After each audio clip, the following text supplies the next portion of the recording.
welcome to ReAmp Roundup, a weekly summary of energy news from the upper Midwest region.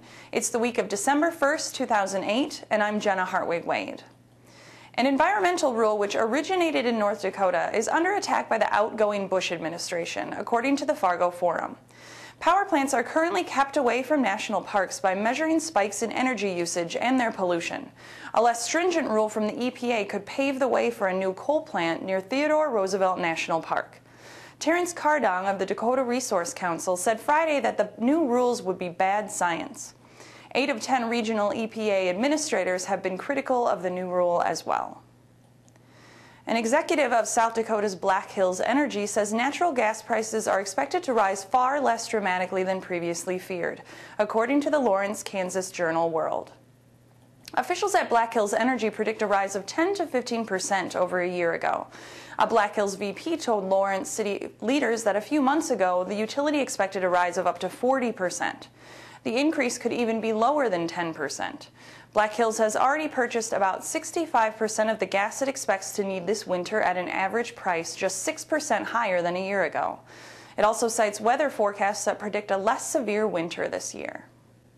Wisconsin-based Kohl's department stores are adding solar panels to offset energy consumption, according to CNET News. So far, Kohl's has the most photovoltaic cells of any big box retailer, enough to save 30 to 40% of energy for 50-plus stores, or enough to save 28 million pounds of CO2 in the first year. Spurred into action by a phone call from Google co-founder Larry Page, the University of Michigan is becoming a leader in green computing. The Detroit Free Press reports the campus-wide volunteer effort is designed to save hundreds of thousands of dollars in energy used to power the school's 80,000 desktop computers. Bill Robleski, the director of University of Michigan's Technical Infrastructure Operations, said, "A lot of little things make a big thing." Wind power from Iowa has found customers in North Carolina's 26 rural electric cooperatives, according to the Raleigh News and Observer. The power will light the homes of more than 900,000 customers. 6 rural co-ops are jointly subsidizing the entire 150 megawatt output to help meet new renewable requirements. Under a state law, 10% of electricity sold by co-ops in North Carolina must come from solar, wind, or other renewables, or from energy efficiency savings by 2018. The Daily Journal reports a green economic recovery program in Illinois could create nearly 84,000 jobs and reduce the state unemployment rate by more than a full percentage point, based on a Duke University report. Producing parts for carbon-reducing technologies is the wave of the future, according to Manufacturing Climate Solutions, Carbon-Reducing Technologies, and U.S. Jobs, a study released this month by the Center on Globalization, Governance, and Competitiveness at Duke University in North Carolina.